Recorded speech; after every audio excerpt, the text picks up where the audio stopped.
Hammaga assalomu alaykum. Bugungi darsimizda yangi loyiha yaratib, uni strukturasi bilan tanishib chiqamiz. Loyihamizni ideya orqali emas, ya'ni Visual Studio orqali emas, komandalar qatoridan yarata olamiz. Buning uchun avval loyiha yaratmoqchi bo'lgan papkaga kiramiz. Agar papka bo'lmasa, uni o'zimiz yarata olamiz. Masalan, test kursi deb nomlasak ham bo'ladi. Papkaga kirib, adreslar qatorida PowerShell deb yozamiz va oynani ishga tushiramiz. PowerShell oynasi ishga tushgandan keyin .NET _help deb yozib, .NET haqida barcha ma'lumotlarni chiqarib olamiz. Shu komandalardan foydalanib, biz loyihamizni yaratib olamiz. Biz .NET New komandasidan foydalanamiz. .NET New _list deb yozib, bizda o'rnatilgan barcha shablonlar ro'yxatini chiqarib olamiz. Bu ro'yxatda veb loyihalar, konsol ilovalari, MVC shablonlari ham bor.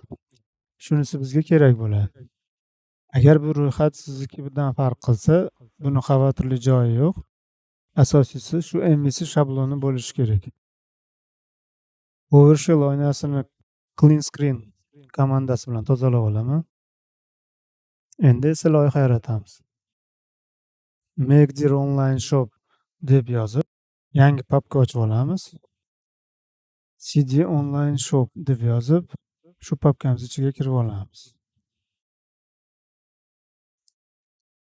Va yangi loyiha hosil qilamiz. Yangi loyiha hosil qilish uchun .NET New MVC -n deb loyihamiz nomini kiritishimiz mumkin. Online shop admin deb yozib, enterni bosamiz. E'tibor bergan bo'lsalaring, proyektimiz nomini Pascal Case'da berdik. Bu C# va .NETda odatiy usul hisoblanadi. Proyektimizni yaratib oldik. Endi uni ochsa ham bo'ladi. Uni ochish uchun Visual Studioni ishga tushirib, Visual Studio ishga tushgandan keyin shu papkamizdagi CSproj faylini ochib olamiz. Kelinglar endi shu loyihamizdagi fayl va papkalar bilan tanishib chiqamiz. Birinchisi bu program.cs fayli. Program.cs fayli .NET ilovalarida kirish nuqtasi, entry point hisoblanadi. Ya'ni unda dastur ishga tushganda birinchi bo'lib bajariladigan kod bo'ladi. Bu faylimiz .NET 6 va undan keyingi versiyalarda 3 ta asosiy qismdan iborat. Servislarni sozlash, builder services, app use bilan middleware'larni sozlash va shu ilovamizni ishga tushiradigan qismi app run hisoblanadi. Va shu yerda app.mapControllerRoad qismini ko'rib chiqsak, mapControllerRoad bu ASP.NET Core ilovasida routing, ya'ni marshrutni aniqlash uchun ishlatiladigan metod. U asosan MVC yoki Razorpage ilovalarida ishlatiladi va URL manzillarni ma'lum bir kontroller yoki actionga yo'naltirish uchun qo'llaniladi. Shu misolni ko'rib chiqsak, name'ga bitta default ko'rsatilgan va patternga kontrollerga home, actionga index va ixtiyoriy majburiy emas parametr qilib ID ko'rsatilgan. Ya'ni home bu standart kontroller, agar aniq belgilanmasa home ishlatiladi. Ya'ni home kontrolleri ishlatiladi. Actionga index ko'rsatilgan, bu standart action, agar aniq belgilanmasa index action ishlatiladi. Ya'ni foydalanuvchi URLda hech qanday manzil ko'rsatmasa yoki faqat domen manzili kiritilsa, shu action chaqiriladi. Proyekt nomiga 2 marta bosib, CSproj faylini ochib olamiz. CSproj fayli bu loyiha fayli deb ataladi va bu faylda proyektimizda ishlatiladigan tashqi NuGet paketlar, ishlash muhiti, ya'ni framework turi va build ma'lumotlarini o'z ichiga oladi. Bu yerda target framework ichida frameworkimiz turi ko'rsatilgan. Hali tashqi NuGet paketlar o'rnatilmaganligi uchun ular haqida ma'lumot ko'rsatilmagan. Keyingi darslarda shunaqa NuGet paketlarni qo'shib ko'ramiz. Endi keling app settings development.json fayllar bilan tanishib chiqamiz. Bu fayllar ASP.NET Core ilovalarida konfiguratsiyani saqlash va boshqarish uchun ishlatiladi.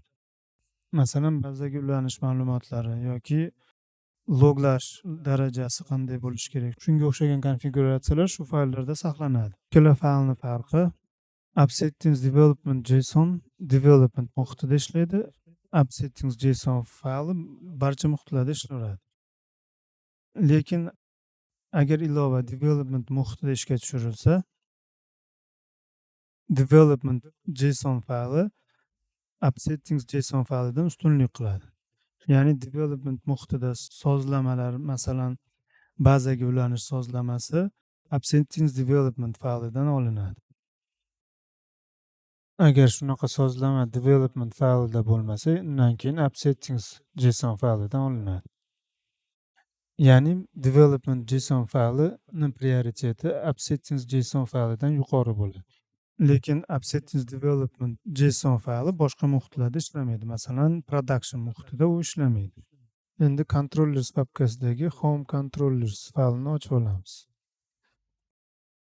Bu fayl MVCdagi C fayliga to'g'ri keladi, ya'ni kontroller. MVC arxitekturasida kontrollerlar model va view o'rtasida vosita sifatida ishlatiladi.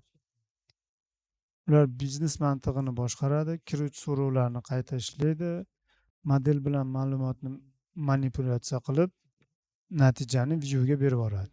Program.cs faylida ko'rgan marsrutimizda map controller roadda defaultga kontrollerga home ko'rsatilgandi va default actionga index ko'rsatilgandi. Aynan shu kontrollerdagi index metodi nastroyka qilingan. Ya'ni agar foydalanuvchi tomonidan hech qanday URL yoki domen nomini o'zi kiritilsa, shu index metodi ichidagi logika bajariladi. Bu yerda yana privacy va error metodlari bor. Bularni keyingi darslarda yana ko'rib chiqamiz. Models papkasi. Bu ASP.NET Core MVC yoki boshqa MVC arxitekturali loyihalarda ma'lumotlar tuzilmasi va biznes mantig'i, ya'ni logikani saqlaydigan klasslarni o'z ichiga oladi. Ular ma'lumotlar bazasi bilan ishlash, validatsiya qilish uchun yoki boshqa biznes logikani saqlaydigan klasslar bo'lishi mumkin. Hozir bu papkada faqat bitta fayl bor, errorview model. U xatolarni chiqarish uchun kerak bo'ladi. Keyingi darslarimizda shu papkaga ham klasslarni qo'shib ko'ramiz. Properties papkasidagi launch settings JSON. Bu fayl loyihalarda dastur ishga tushirilganda qanday konfiguratsiya ochilishini belgilaydigan fayl.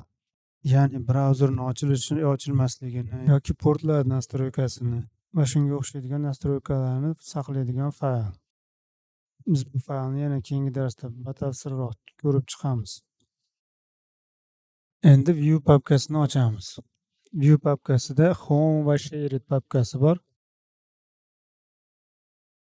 Shared papkasini ochamiz va undagi layout HTML faylini ochamiz. Bu fayl ASP.NET Core MVC yoki Razorpage ilovalarida asosiy sahifa shabloni bo'ladi. Ya'ni saytning umumiy tuzilishi va dizaynini belgilaydi. Bir xil header, footer, navigatsiya har bir sahifada alohida yozmaslik uchun shu faylda yozib qo'yiladi. Shu faylning ichida placeholder, ya'ni render body chaqirilgan metodi chaqirilgan joy placeholder deyiladi va u yerda boshqa sahifalarni kontent ko'rinadi. Home papkasidagi index HTML fayli.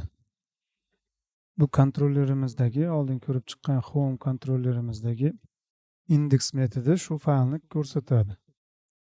Bunday qilib home kontrollerdagi privacy metodiga shu papkadagi privacy HTML fayli to'g'ri keladi. Agar framework kontroller ichidagi action nomiga mos keladigan faylni topa olmasa, unda u shared papkasidan axtarib ko'radi. Bunga misol shared papkasidagi error view. Bu view home kontrollerdagi error action tomonidan ham ochiladi. Ya'ni framework home papkasidan topa olmagani uchun shared papkasidagi error HTML faylini ochib beradi. View import va view start fayllari. Bular MVC loyihalarida maxsus yordamchi fayllar. Ular viewlar bilan ishlashni soddalashtirish uchun ishlatiladi. Masalan, view importda using qilib birorta namespace ni qo'shib olsak, boshqa viewlarda bunga hojat qolmaydi. va nihoyat www papkasi. Bu papka ASP.NET Core loyihalarida statik fayllar, CSS, JavaScript, rasmlar, shunga o'xshash faylni saqlash uchun ishlatiladi. Bu papkada CSS va JSS papkalari bor. O'zimiz yaratgan CSS va JavaScript fayllarni ham shunga joylashtirishimiz mumkin. Lib papkasida bibliotekalar saqlanadi. Bootstrap, jQuery, shunga o'xshash bibliotekalar. MVC shabloni asosan shulardan iborat. Keyingi darsda shu loyihani ishga tushirib, debug qilib ko'ramiz.